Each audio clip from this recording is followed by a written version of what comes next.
À Gitega, il s'est tenu la 3e édition des États généraux des médias et de la communication.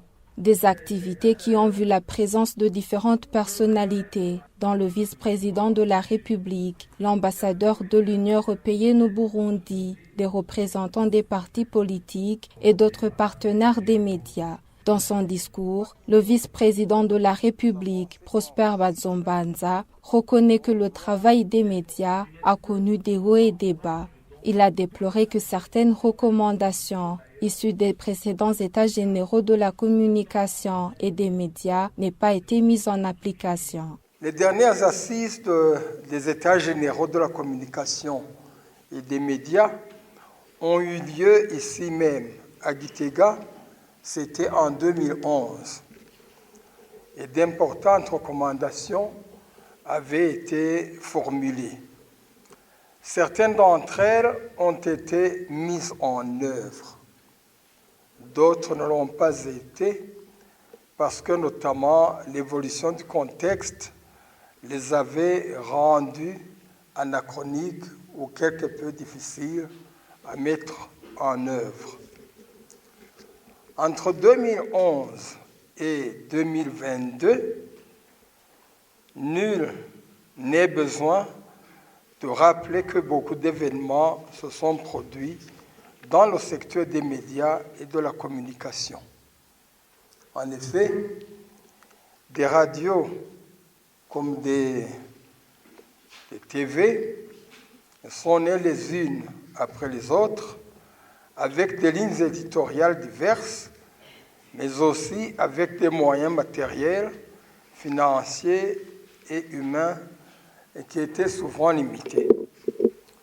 Pour faire face aux difficultés financières, certaines radios ou TV ont puisé le personnel parmi les jeunes chômeurs, mais hélas, sans aucune expérience, et cela a ouvert le métier à l'amateurisme et cela a bien entendu entravé le professionnalisme qui doit caractériser le métier de journaliste.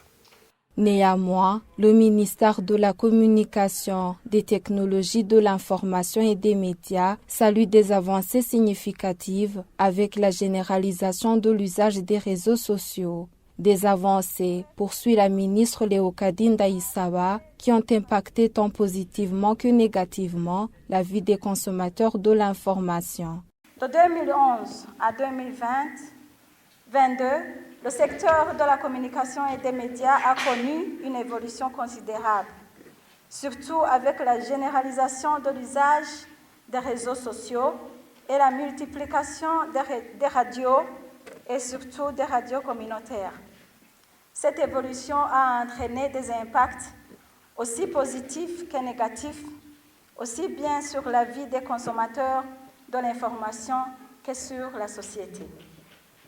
L'organisation donc de ces assises permettra également d'évaluer l'état de mise en œuvre des recommandations issues de la 2e édition des États généraux de la communication et des médias.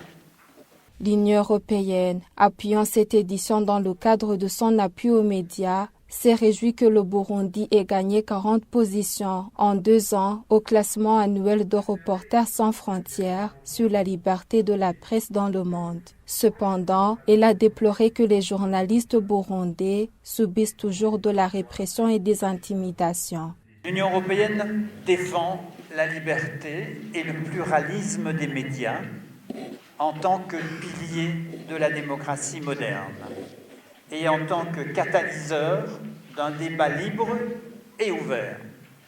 Il est réjouissant d'observer que le Burundi a gagné 40 positions en 2 ans au classement annuel de Reporters sans frontières sur la liberté de presse dans le monde. La liberté de presse reste cependant un enjeu de taille au quotidien. À cet égard, je voudrais saluer la résilience de nombreux journalistes burundais qui œuvrent dans des conditions difficiles, faisant face tour à tour aux pressions et intimidations, à la réticence de certains de communiquer, voire à des conditions de travail et de salaire quelquefois incapacitantes.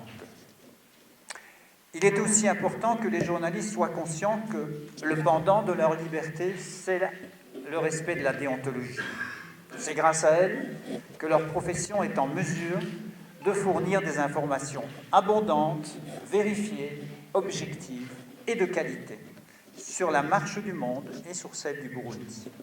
Organisée sous le thème « Jamais sans les médias », la tenue de la 3e édition des États généraux de la communication et des médias a été appuyée par l'Union européenne dans le cadre de son projet Appui aux médias, financé à hauteur de plus d'1 million d'euros. Lancé en mai 2021, cet appui est mis en œuvre par la Radio Benevolencia et la Fondation Hirondelle.